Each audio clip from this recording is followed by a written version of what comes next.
What's going on, beautiful people? My name is Jeremiah King, the founder of Black Building Leaders Advancing Community Knowledge, and we're here with another edition of BLACKChat. BLACKChat is a part of the We Engage campaign, where the goal is to increase voter turnout by at least 10% by targeting millennials, of course. And we talked about those numbers, so we could talk about them more when we get started. But for beginners, go ahead and introduce yourself, and we can start from there. Well, millennial, you should introduce me. No, I'm just I playing. got you. I can. My name is Kimberly K. Robinson, and I am a citizen of Gary, Indiana, born and raised here. Currently, I serve as your Calumet Township trustee here, representing the city of Gary and the unincorporated township. And I love my city. I love my job. I love my people. Not for fortune, fame, or power do I do this, but for the people. So that's what it is. For sure. Now, can you explain what the trustee does, or what that Sure. role embodies? Township trustee or the township trustee office is what some people consider an extra layer of government. What we were designed for is emergency situations. Like, say you get laid off with the meals or whomever, but most popular in our areas has been the meals. Or say some unforeseen disaster has come, like COVID, pandemic. And so what we're to do is help those people in need. It's like an emergency, and as my grandma used to say, you between a rock and a hard place. So you need a little fill in the gap until you're back employed, until your payments begin, maybe some insurance or something. So sometimes people fall short, because of their financial circumstances, and that's when they can come to us. What we'll do is help you pay your utility bills. We'll help you pay your rent or mortgage. We'll help you with food if you don't receive food stamps. And we'll also help in other areas in the community, like we handle burials for those who are indigent, and that's mostly who our services. We have what we consider indigent population, and that's anybody who lives below any poverty level guideline that's set by the state. And so it's just a number of services. It just depends on what you need, because what I try to do is, if I cannot help you, perhaps we can link you to someone with a wraparound service that we have, so many referrals in the area, and get it done to help you, get through or make it through to your next, day or For so. sure. For Yep. sure. How did you end up, or how did you get your start in politics? Let's start there. Is this the first position that you held? No, actually, it's about 23 years ago, I believe. I was trying to do the math, but I'll just say over 20 years ago. There was a person who was on the Calumet Township Board, had to leave, and so it was about 18 months left in her term, and I was able to win by a caucus election. So I served 2 terms, did not win reelection because it was time to run. So I think that was in 99 or 99 and 2000, because we would have been sworn in the odd year of 2001. So as that went on, I continued to just be active. I was a member of the Gary Democratic Precinct Organization, and in that, I had a whole wealth of knowledge. But then I'll go back even further, because what you millennials don't understand, the whole art of blitzing. Like, I was always involved because my mom was in politics, and so there was always a rift between, she worked at the township office, between that and like the city. So every Saturday during campaigns, we would get up. My neighbor would give us $2 bills to like blitz up and down the neighborhood, and and just put this. We couldn't. I remember, you cannot put it in the mailbox, put it on the door, put it in their hand, and that was just my joy. Like, my sister's older, my brother's younger. My mother, I was the only one she could get to do it. And so I loved it. I really did. And I think that's just how it came, and just meeting the people. I've always been that person to just always offer help. My son and my sister, even when we're at the store, like if I see somebody look like they might, and I'm like, you need any help? And they're like, will you leave people alone? But it's just in me. I can't really help it. So I try, because days are different. But I'll tell you a story that many people got me on. I saw this man walking, and he had like a gallon of milk and a whole bunch of grocery bags. So it was right there on like about 38th and Grand Street. And I was like, wow. I was thinking, me in the car, this man walking is the thing between his kids who might be at home waiting for that milk. You know, so I was like, sir, I don't mean any harm and I'm not stranger danger, but if you need a ride, because, you know, I just think about that on so many levels. And people are like, oh, you shouldn't let anybody in the car. You should. Yeah. And at that moment, you know, I know that God is on my side. So Right. if he led my spirit, you know, to do that, so that's what I did. And I do a lot of little things, like especially for seniors. I love old people. I do. Like this one lady could never get her car right at the gas station, so I was like, man, I'll help you because your gas tank, you know, stuff like that. But yeah, I am a little more cautious and careful these days because I am older. I don't really feel like much of a fight anymore, but yeah, but Oh, it's, you know, when you have a heart of service, I guess, as people have told me, it just comes naturally for to sure. you to always help. For sure. So I'm sorry, getting back to my path. So after I ran township board unsuccessful, I stayed active in my community because that's the thing I tell people all the time: win, lose, or draw. Don't give up if this is what you want to do. If this is your passion, keep at it. Right. So I ran again for council at large. So neck and neck with um, uh, Representative Reagan Hatcher. She pulled out. So I was like, well, okay, it's just not this time.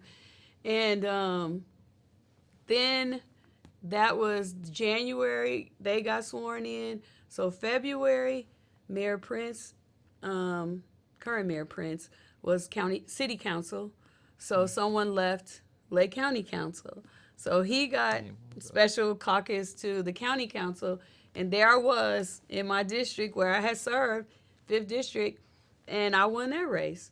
So that's what I say to people. That was my first, you know, God will put you where he wants you. You know, maybe it wasn't for the at large, but they got sworn in January. I think it was '08. I got sworn in February, had the whole 4 years, right? So I was like, wow. So then I ran again. And then I decided that I loved working on the council. I loved working for the people, but it just became so difficult, you know, in working with a group. You know, so Don't I know? I felt like, you know, my service was not getting through because you not only, you know, it takes 5 votes to get anything done, Right. and you're one. So if you don't have 4 or 5 extra people with you, then what are you doing? Spinning your wheels. Right. Because you got 9 opinions, 9 agendas, and sometimes it's like, I know I was really proud the first year because out of 9, we had like maybe 7 women and 2 men. I didn't know. Right. That's dope. So that was like everything Yeah, to that's me, dope. but it didn't really work out. So as we rolled over, I think we had like almost the even split, 5, 5, 6, 5. I mean, I'm sorry, not that, but so yeah. So, but I enjoyed the council. I really did. I was able to be a part of some good things. It's just always, again, when you're in a group, the fights or just trying to get things done became hard. So in 14, I decided, you know, let me see about the township because now I'm like full circle. Right. I'm like, so I know what it is to go against an incumbent. And there was nothing personal about it for me. It was just I saw a job that I thought I could do. Do better. And yep, that was we can do better. That was my campaign slogan, we can do better. And the better part only came in just utilizing, like I said, the wraparound services, connecting one agency, because there was always a rift of township and downstate. You just don't understand. There are like 1,005 or 6 townships throughout the state. We have 11 here in Lake County, but there's always like what we do down there versus what we do. And see, most of them are like township trustees who may work out of their home because they have such a small service area, rural area. And so they don't always get how or why we have so much to do in a city like Gary, which is Cal Township, city like East Chicago, Hammond, Whiting, over in North Township, because we have a higher concentration of poverty. So you can't always say one size fits all. So that was what I wanted to get, because, the whole fight with Griffith was senseless, it was racial.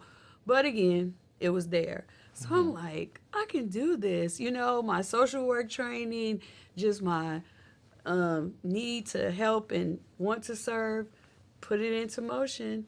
And in 15, I was sworn in. So I won that election. Then I ran again in 18, which, 4-year terms, 4-year, yeah, to a term, and unlimited terms.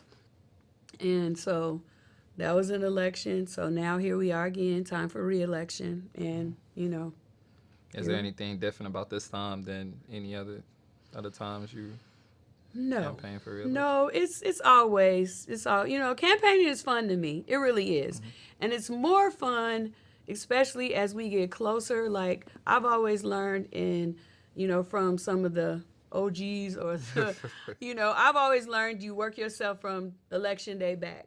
So that is my thing, election day. And, I just know that in my sleep. You go check your polling places. You make sure you've got people. You make sure you got coverage, all of that good stuff. So that was for my precinct days. Like, we get up at 5, go open your poll, be ready at 6 because you have people who are waiting before they go to work. And even with early voting, it's amazing to me how many people, no, I'm going to wait. I like to go to the poll. So, that's respectable. But, I guess as I am getting older, the tolerance for, like, the level of campaigning that people try to use, that is what I don't like.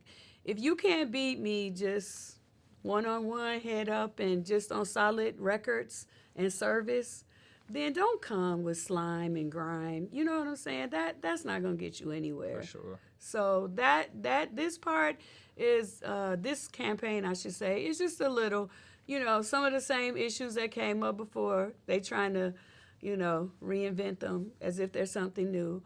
But again, I have been diligent in my duties. I have maintained my budget. We helped Griffith get to a happy place, which is over in North Township where they wanted to be. And I've helped. Someone told me, a pastor told me, all you have to do is say the role of the township trustee is to help the people, and you have helped the people. So I don't know what else anyone can ask of me. The things that are being said are not true, and I'm not going to even address them and waste my time on them. But I know that my works will speak for me.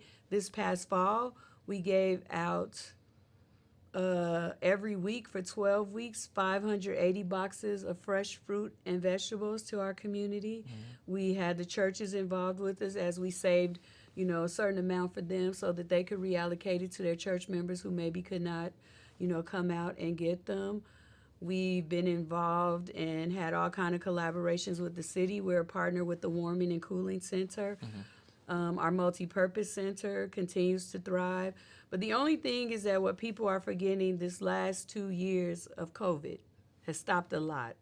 You may think that we haven't done a lot, but kudos to my staff who has just been tremendous. And once we decided that we were going to be essential, we were. We had reduced hours, but we never stopped serving. We did have a breakout, like people, would come and say, I feel sick now that I'm at work, and we'd be like, go home. And we kept saying that to them, even if you feel sick, stay at home, don't come. And, and when it was time to get vaccines, most people, it's your choice. Everybody's, done it or not. I'm not even pressuring that because I just feel so grateful to them for putting their lives on the line, because the services that we provide in housing, utilities, those are services that are needed. And yes, people could be doing other things, like perhaps they could go to a job training programs. We did offer that. But again, COVID stopped a lot of stuff. We have job fairs. We are in contact when companies come to town and they call us and say, hey, we need 10 laborers. We need to our ends. We look through our file of clients, customers, participants, and we can give you that. So it's not like we aren't trying to help these people get back on their feet, but sometimes some people need a little more help than others. Right, for sure. I want to go back to something that we talked about right before this question. I'm interested to know how you would describe like the atmosphere in Gary politically when you first got started or before you got started, as it compares to now from the standpoint of when you were my age and then now for somebody my age. Oh wow. So politically, and this was probably part of my love for it, like there was a group called the Megwithania, and I think that was like a collective, and it was like for real, like it's your turn to do this, it's your turn. We were together. Like, yeah, they had like the Hatcher versus the Allen. Mayor Hatcher was everything to everybody. So, but everybody didn't like him, and some people were, more interested in having his power rather than helping him. And so my belief has always been it is enough for all of us, right? Even as a young Democrat, I was a part of that group. We always used to say, let's take this step by step. You can do this. We'll support you for this. You can do this. But, people get the big head and, I'm taking it now, today. And so that's a funny part because that's the story, how the story goes, in that when Mayor Hatcher did not win, I think that was 86 because I was in college. That was 86 because they had said out of the group, Dozier Allen would go forth, and they said he took his time going to file, and then Mayor Barnes went and filed that Monday, and they would not, it had to be, I guess if they were going to, defeat him, it had to be one-on-one. It wasn't, no, I'm jumping in, no, I'm staying in, no, I'm, like that. And so that was the kind of politics that I appreciated and grew up on. Because in politics, all you have is your word, right? So you go bad on your word, then who's willing to help you, trust you, or work with you ever again, right? And that's like even in life, right? All you have is your word. So be honest. If you can't support me, I get that. Just say that. Don't give me some Charmin soft tissue support and expect next time you come up for me to jump up, jump out. I'm not going to do that because that's not right. I'm going to tell you, like, to your face. And I have, lost a few friends, but again, in politics too, there are no permanent friends, no permanent enemies. I hate that. I've heard that before, and I hate it. It's true. I understand it's real. it, though. I definitely understand it's it. It's for real, sure. because you can't let this come between you. You know what I'm saying? Because everybody's got their day and time. For sure. So we did a BLACKChat with Attorney Lay, who was a candidate for county council. And one of the things that stuck out to me with him is, even as you were speaking, it stuck out as well, is the organization that used to exist during that time. And it's extremely difficult to try to recreate that. And then you also talked about being involved with the precinct or with the Young Dems. What do you think changed from then as it relates to, you were motivated to do that, whereas now there's not many. I think who do the it at all. interest has changed. I think when, I call the people who are always running, I call them like recyclables because, you recycle, reinvent, whatever you want to call it, reintroduce yourself. As today, I want to be on the council. Tomorrow, next month, I want to be the clerk or the court. You know what I'm saying? And that's why, because we don't have enough interest from the millennials to say, I'm ready. I don't want to do this forever. I tell my son that all the time. When I'm ready, I want to go out on my own, and I'm ready to go get my mobile home and just see the rest of the world. That is going to be the fruit. You said a mobile home. Yes. That is going to be the fruit of my labor. Get out of here. And he's like, I'm going. I'm like, no. Nobody's going to have my number because I don't want to see it. I want to, God bless y'all. and I want to help a young person, like eventually take my place. I don't want to do this forever. I don't want to be that person that every time you see me coming, I got a flyer in my Right. hand, vote for me. Right. And you're like, why? You just because and I'm like, I told my friends if we're all still together by the time I want to say, I try to never say never, but I want to say between 68 and 70 for real, the way I've termed it out, Mm-hmm. that's it for me. I promise. Mm-hmm. That's it for me. And what I also promised, as I just went before the precinct organization, I'm not going to come to you and ask you for any other job. I love this job. Mm-hmm. Job is like my favorite. It's a Uh-huh. labor of love. I could go into my office and just, connect people all day. Mm-hmm. Like, I saw Jeremiah at church on Sunday. He asked me about doing this, this, and this. So let me see who I need to call. Let me see who I need to put Yeah. him in touch with. We went over to the Veterans Village.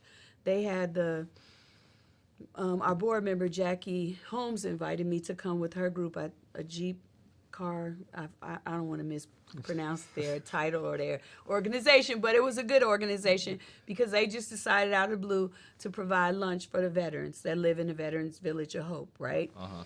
So in there, I saw some people I went to high school with and everything. So I'm like, okay. So the guy was like, look at our ceiling. Because they did have bucket. Now I know this building is not more than 5 or 6 years. I don't think. I'm not sure. But I was like, wow, that is like too much. Y'all just got here. This is a very nice, because you know how you let one drop come, then one tile, then two, then Yeah. the It roof all is coming falls in. down. Yeah. Yes. So I'm like, let me see. And as soon as I got back to my office, I had that on my, pen and pad. I don't really use my phone because I love to write. So I'm writing it down. I called, put in a call to Congressman Mervan's office and said, look, I know with all this money y'all got, and Something for veterans is one of veterans. the Yeah. keywords now, so let's get this fixed before it Right. gets worse. And then you're gonna tell me you don't have enough money to fix it. Right. So, that kind of stuff right there. And at the end of the day, 7 tasks checked off. And that's my fulfillment, right? For sure. So So if you were, so what changed? I'm sorry. uh, I don't know what changed. I just think that as maybe my age group, because a lot of my friends do ask me like, "Why are you still here? Why won't you leave? You could be because somebody's got to turn the lights out. That's my favorite thing. And then if I leave, who are you going to call? When we had the bad mm-hmm. snows, you should see my inbox.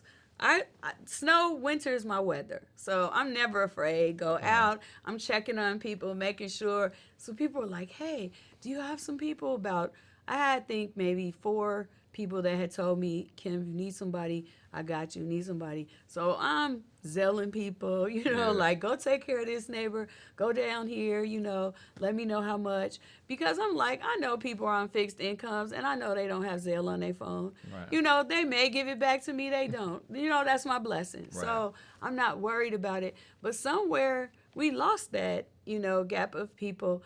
And they're like, well, you do that, Kim. You do that so well. You take care of it. But I'm like, what are you doing? What are you Right. doing?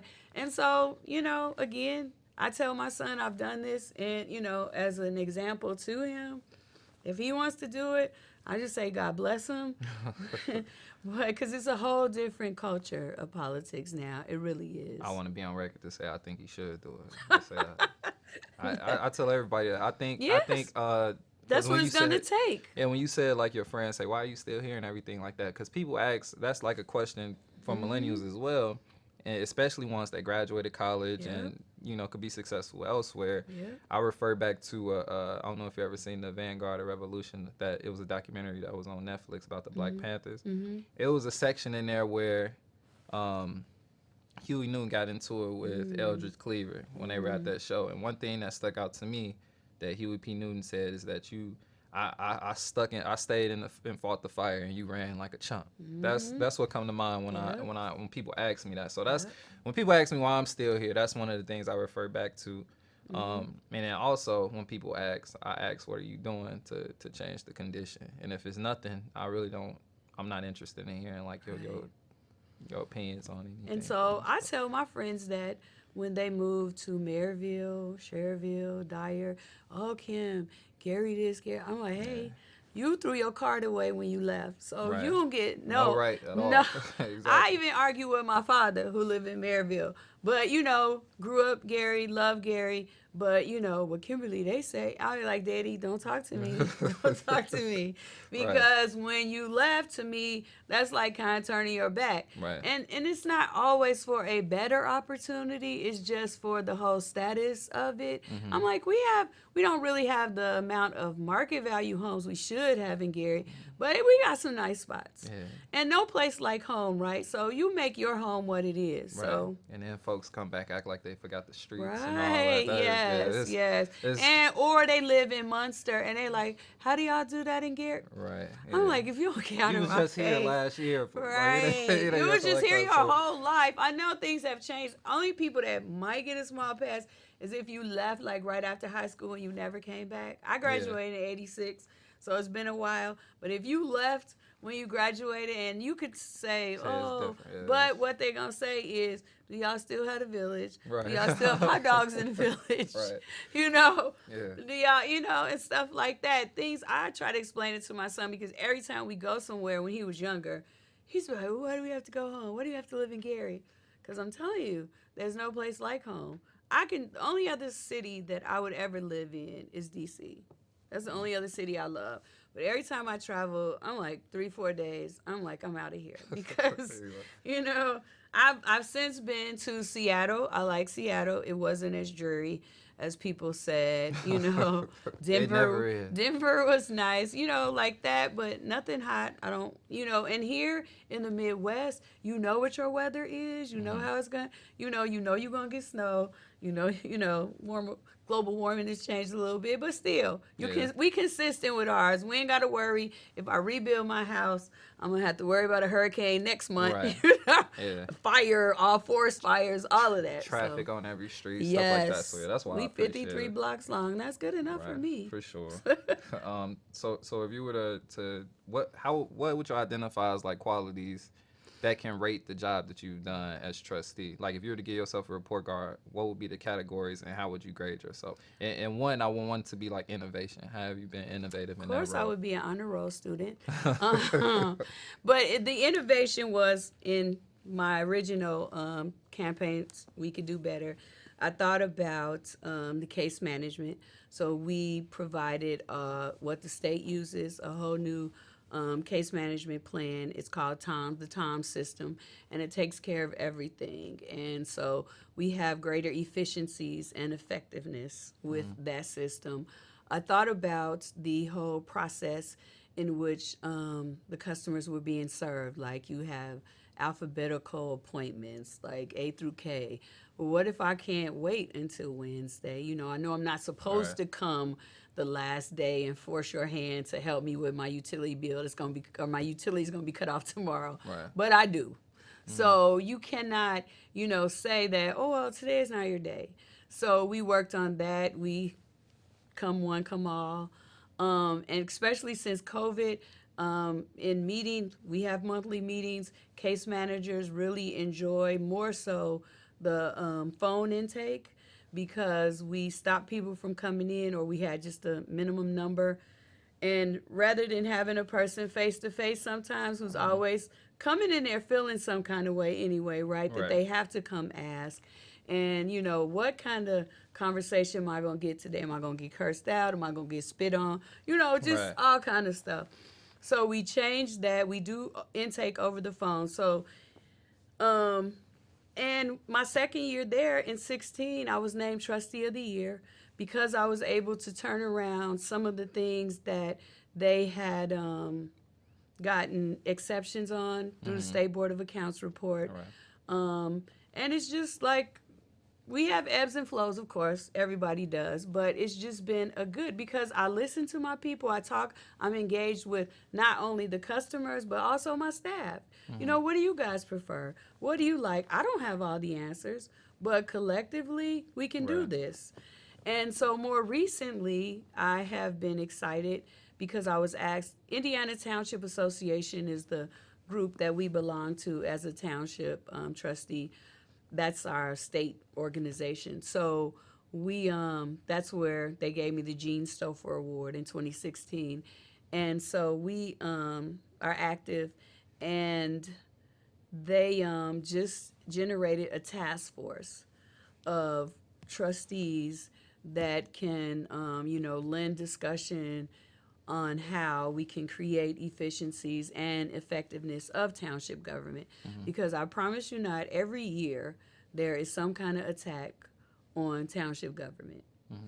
And sometimes, as I have been here, and even before me, it's always been kind of individualized as to Calumet, like the whole Uh-huh. fight with Griffith, right? Right. So, and that was another hallmark I would consider great, because Griffith, I did not want on my watch, on my legacy, in that, you know, because they were just on us, on us, on us. But now, from what I understand, it was not the best idea for them, because I got word that, their taxes have gone up more, I'm sure and they they're ain't want about that. to vote on a referendum for their schools. They're going to have to vote on a referendum. So, the grass is not always greener, Right. but it's what you wanted. And let me help you. Let me usher you into your dreamland. So Right. that's what we did. So, I mean, again, we have ebbs and flows. I know everything I do is not perfect, but as I try, to make it right and get,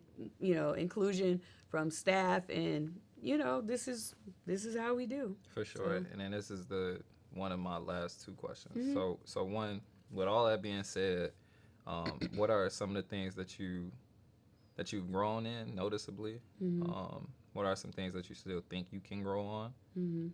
And then what was something that you were already good with? Like, oh, I know I could do this very well. And, Well, just the service part is my favorite part. So I know I can do that in my sleep.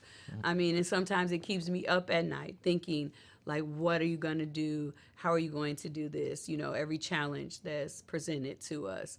Um, I think what I can grow in is just continue to be open minded, and, listening, and even just more participatory, I guess, in things that are for our office. But those are just like the priority list already. Like, how do I keep this office together? How do I do my best at doing a good job? So that's always my goal, for people to say, well, she's been a great trustee. She deserves another term. right. She's done her job well. So that's always on my mind too. Am I doing the right things? And you're not going to please everybody, right? And I'm Right. sure you heard this from Mr. Lay. You have the one, the few, the many. Yeah. so, so, so we kind of joke about that, but that's real. Who are you really helping? Right. For sure. So and I always like to close with a question similar to this. So Mm-hmm. I'm 22 years old. I'm from, let's just say, the Valley. Mm-hmm. Um, why do I even care about this election, or what can you say to motivate me to participate, not just in this election, but civically altogether? And then we can close there. Okay. Well, for sure, that's always two things I was most proud of. 16 when I got my driver's license, and 18 when I could finally go behind the curtain. And I wasn't just there with my mother and father, but I Right. could go behind the curtain to vote. And so I understand your frustration at 22. You really don't even have a thought process of, I mean, it's good if you think you want to serve, but you really don't even get like half of the gist of this. But I would tell you and suggest that you keep pushing. Just keep going, doing what you love, because I always said I never wanted my job to define me, but to define my job, right? So doing what you love gives you that whole, get up every day, fight one more battle, fight, and it comes easy to you. So I would say to a 22-year-old who is interested in politics, let's talk about it. Let me show you the examples. It hasn't always been as rosy as I'm trying to make it right now. Uh-huh. It has not, because I go from like I think I was 30 when I lost my first election, or lost the election period, or, so I know how that, felt. Like, you just feel like when you've given your all and it wasn't really appreciated, or why don't these people like me? I'm trying to do the right thing. Right. But you just keep at it. Just keep knocking the wall down brick by brick by brick. I'm looking at this. So, you know, you just keep at it and you care because it's, you know, in your heart too. It's in your spirit too. And that's, don't ever be ashamed of that, you For know. sure. That's what it is. So I would tell any young person, get involved. And why should you vote? Because do I have to tell you why you should vote? I'm really mad at you if I have to tell you why you should vote, I you think you know? do. I think you do. No, you should vote because look at all that your elders had to go through, you know? What do your parents tell you? You got to graduate from high school and you got to vote, right? Right. Or you got to go to the service, you got to get a job, you got to do something, and you got to vote. So I'm not even getting to why you need to vote, but you should because it is your God-given right that people fought so hard for you to get that. Agreed. Agreed? But yeah, you probably definitely gonna have to explain why for sure. I can tell you that. So, but yeah, it was a pleasure speaking with you today. Thank I you for the appreciate you opportunity. agreeing to speak with me. Everybody didn't agree. I like to end with that as well. Okay. Everybody didn't want to talk to me, Okay. and Well, that's okay. Yeah. They're going to want to talk to you. They said that about Barack. One day, this man with this funny name going to be remembered by the world. And Yeah, what I mean, happened there? yeah, I know nobody knows their name, so we go. I know that for a fact. So, but yeah, so Thank we can you. end there again. I appreciate you guys watching. I appreciate you joining me, and until next time, that's all we got.